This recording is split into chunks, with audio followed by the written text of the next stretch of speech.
여러분 잘 풀어보셨습니까? 생각보다 어렵지 않은 것 같으면서도 막상 계산하다 보면 헷갈리고 이럴 것 같은데요.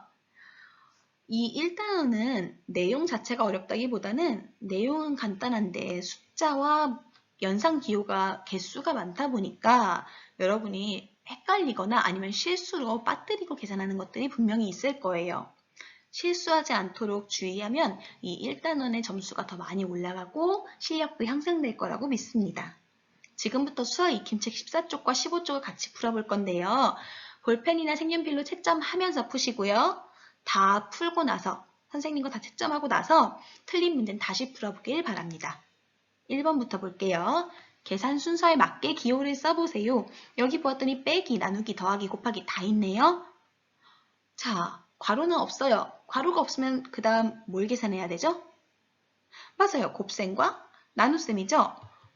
우리 곱셈과 나눗셈을 먼저 계산하라고 했는데요. 곱셈과 나눗셈 중에서는 앞에 있는 게 먼저죠? 그럼 누가 먼저일까요? 네, 니은이 먼저예요. 그리고 리을이 와야겠죠. 자, 남아있는 거 봤더니 이번에 이제 빼기와 더하기 남아있네요. 더하기와 빼기는 누가 먼저일까요? 마찬가지로 앞에 있는 게 먼저겠죠. 정답은 니은, 리을, 기역, 디귿입니다. 2번 문제 볼게요. 이번에 보기와 같이 계산 순서를 나타내고 계산해 보세요. 자, 이런 문제들 익숙해질 때가 됐는데 익숙해지다 보니까 점점 실수하거나 방심해서 틀리는 경우가 있을 거예요, 여러분. 주의를 잘 기울여서 꼼꼼하게 풀도록 하세요. 왼쪽부터 살펴볼게요. 괄호가 없고 덧셈, 곱셈, 나눗셈, 뺄셈만 있네요. 누가 먼저 계산해야 될까요? 네, 곱셈과 나눗셈 중에 앞에 있는 건 먼저, 그래서 곱셈이 먼저예요. 여기가 먼저니까 20 더하기 12 나누기 4 빼기 6 이렇게 되겠죠? 그 다음은 어디에 계산해야 될까요? 네, 나누기 부분을 계산해야겠죠. 그래서 20 하고 12 나누기 4를 했으니까 3 그리고 빼기 6입니다. 더하기하고 빼기가 섞여 있으니까 앞에서부터 순서대로 계산해주면 되겠죠? 23 빼기 6 마지막까지 계산하면 17 답은 17 이대로 쓰셨으면 정답입니다. 보기와 같이 나타내라고 했기 때문에 이렇게 나타내셔야 정답이에요. 오른쪽에 있는 문제 볼게요. 이번에는요. 덧셈, 뺄셈, 나눗셈, 곱셈 다 있는 건 똑같은데 하나가 더 있어요. 뭐가 있냐면 괄호가 있어요. 괄호가 있으면 누가 먼저입니까? 네, 괄호가 무조건 먼저예요. 그래서 43 빼기 괄호부터 계산해서 25 그리고 나누기 5 곱하기 7 빼기 나누기 곱하기 있어요. 그럼 어딜 계산해야 될까요? 네, 나누기와 곱하기 중에 앞에 있는 것부터겠죠? 그러니까 25 나누기 5를 하니까 5가 될 겁니다. 그 다음은요? 맞아요. 곱하기를 계산해야 되고요. 곱하기를 계산해서 43 빼기 35가 된 후에 마지막 뺄셈까지 계산하면 답은 8이 됩니다. 계속해서 같은 문제예요. 다 이렇게 계산 순서에 맞게 계산을 해서 답만 다른 형태로 쓰는 건데요. 계속 해볼게요. 자, 7 더하기 3 곱하기 괄호 열고 20 빼기 8 괄호 닫고 나누기 4 그리고 오른쪽 거엔 괄호가 없어요. 왼쪽 거부터 계산해 볼게요. 괄호부터 계산해야겠죠. 그래서 7 더하기 3 곱하기 12 나누기 4가 될 겁니다. 그 다음 어디 계산해야 돼요? 네, 곱하기 계산해야겠죠. 곱하기를 계산하면 7 더하기 36 나누기 4가 될 거예요. 그럼 이제 어디 계산해야 되나요? 네, 나누기 부분 계산해야 돼요. 그래서 7 더하기 9가 될 거고요. 마지막까지 계산해서 16입니다. 오른쪽 부분은요.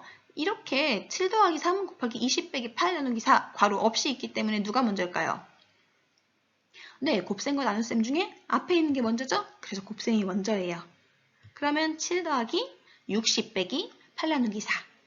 그럼 이제 어디 계산하겠어요? 그렇죠. 나누기 부분을 계산해야겠죠. 왜냐하면 나눗셈이 먼저니까 덧셈과 뺄셈보다는. 그렇다면 7 더하기 60 빼기 2가 되겠습니다.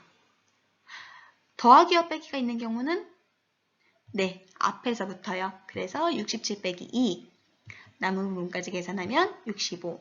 어디가 더 커요? 네, 답은요. 이 오른쪽이 더 큰 부등호까지 표시를 해주셔야 맞아요. 4번 문제입니다. 다음 식이 성립하도록 괄호로 묶어보세요. 성립한다는 건 이 식이 맞는 식이 되도록 만들라는 건데요. 이 식을 봤더니 더하기, 나누기, 곱하기, 빼기 이렇게 있어요.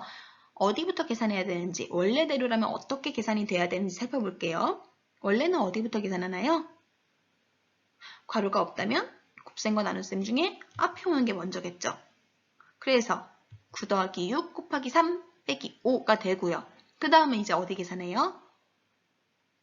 네, 곱하기 부분을 계산해요. 그래서 9 더하기 18 빼기 5. 그럼 덧셈과 뺄셈이니까 앞에서부터 계산하면 되겠죠? 덧셈을 계산하고 뺄셈을 계산하면 22. 이 식 제대로 계산하면 답이 22래요. 근데 문제에서는 이게 6이 되어야 된다고 했어요. 6이 될 수 있도록 하려면 이 식이 있는 그대로 계산하는 게 아니라 적당한 부분에 괄호를 묶어서 어딘가를 먼저 계산해야 된다는 소리네요. 그쵸? 덧셈 부분을 이렇게 묶어도 상관없고요. 이렇게 묶어도 되고 이렇게 묶어도 되고 이렇게 묶어도 되는데 어쨌든 답이 6이 나오게 해라 이런 얘기인 거예요. 한번 같이 보도록 할게요. 우리 시범 삼아서 한번 해봅시다. 아까 이거 다음에 이거였으니까 우리 얘 한번 묶어볼게요. 4 곱하기 3 부분 묶어볼게요. 여기를 먼저 계산한다 치고 계산을 해보면 9 더하기 24 나누기 4, 3, 12 빼기 5가 될 거예요. 자, 그럼 이제 어떻게 해야 돼요? 더하기, 나누기, 빼기가 있네요. 어디 계산하게 되죠? 나누기 부분 계산하게 되겠죠? 그래서 9 더하기 2 빼기 5가 돼요. 더하기하고 빼기니까 앞에서부터 차례대로 11 빼기 5는 6. 여러분 지금 우리 아까 처음에 교과서에 나와 있었던 것처럼 6 됐죠? 그러면은 지금 이 답을 구하려면 6이 되게 이 식이 맞게 되려면 이 앞부분에 괄호가 어디 있어야 하냐면 4 곱하기 3에 있어야 되는 것 같아요. 왜냐하면 4 곱하기 3을 먼저 계산했더니 6이 나왔잖아. 그쵸? 그래서 여기를 먼저 계산하게 만들어줘야 하니까 이 부분에 괄호를 하면 되겠구나 해서 6이 괄호가 되어 있으면 정답입니다. 5번 문제 보겠습니다. 카레를 4인분 만들 거고요. 10,000원으로 필요한 채소를 사고 남은 돈을 구하래요. 자, 낸 돈이 10,000원이고 채소를 샀으면 거스름 돈이 얼마였냐? 이걸 구하라는 건데 한번 볼게요. 일단 카레 4인분을 만들기 위해서 필요한 재료와 그 값을 봤더니 감자는 4인분에 3,200원이래요. 그럼 감자 값은 3,200원. 그 다음 양파는 1인분에 500원이래요, 여러분. 그럼 카레 4인분 만들려면 양파도 4인분 필요하겠죠? 양파 4인분의 값 어떻게 구할까요? 그렇죠. 500에 4를 곱해야겠죠. 그 다음 당근은 지금 왔더니 8인분을 파네요. 우린 4인분만 있으면 되는데. 그럼 이거 어떻게 할까요? 4인분만 구하려면. 그쵸. 반만 있으면 되는 거니까 나누기 2 하면 되겠죠. 자, 감자값, 양파값, 당근값을 다 더한 이것이 필요한 채소를 산 돈일 거예요. 이만큼을 필요한 재료값이기 때문에 10,000원에서 빼면 남은 돈이 나올 건데요. 그래서 식은 10,000원 빼기 그다음 필요한 재료값 한 것이 됩니다. 필요한 재료값 어떻게 구했나 봤더니 3,200원 더하기 500 곱하기 4 양파값 그 다음 4,800 나누기 2 당근값 이렇게 되어 있어요. 재료끼리 먼저 더해야 하니까 이 부분에 괄호를 만들어 주었습니다. 그래서 답은 2,400원입니다. 6번 문제입니다. 온도를 나타내는 단위에는 섭씨와 화씨가 있습니다. 대화를 보고 현재 기온을 섭씨로 나타내면 몇 도인지 하나의 식으로 나타내어 구하래요. 여러분이 섭씨랑 화씨가 뭔지 모른다 해도 이 문제를 푸는데 전혀 지장이 없어요. 섭씨와 화씨는 문제를 만들기 위한 재료에 불과하기 때문에 그런 점들을 신경 쓰지 말고 계속 문제를 살펴보도록 할게요. 지금 노란 옷을 입은 아이가 뭐라고 했냐면 현재 기온이 77도래요 라고 했어요. 그러자 선생님께서 준기는 화씨 온도계를 보았구나 라고 하셨네요. 한마디로 저 77이 화씨라는 거죠. 문제에서는 그 77을 섭씨로 바꾸래요. 선생님이 설명해 주시는 거 한번 살펴볼게요. 화씨 온도에서 31을 뺀 수, 여기까지 봅시다. 지금 화씨 온도 얼마라고요? 77이요. 77에서 31을 뺀 식으로 어떻게 나타낼까요? 맞아요. 77 빼기 31을 하면 되겠죠. 자, 이 수에다가 여기다가 5를 곱하래요. 여기에 5를 곱해야 되니까 이게 통째로 먼저 들어가야 되고 거기에 곱하기 5를 하라는 얘기예요. 그리고 나서 9로 나누래요. 5까지 곱한 이 숫자를 9로 나누래요. 이게 섭씨 온도래요. 자, 어떻게 식으로 나타내야 될까요? 지금 보았더니요. 빼기를 제일 먼저 계산해야 하고 그 다음 곱하기, 나누기 순서로 계산해야 돼요. 그렇기 때문에 빼기에다가는 괄호를 쳐줘서 먼저 계산할 수 있도록 만들어주고 곱하기 5 나누기 9는 구해보면 25가 됩니다. 답은 25도입니다. 여러분 오늘까지 해서 1단원에서 새로 배우는 내용들은 다 배웠어요. 다음 시간부터는 이제 여러분이 공부한 내용 가지고 문제를 직접 풀어보고 다양하게 생각해보는 시간을 잠시 가질 건데요.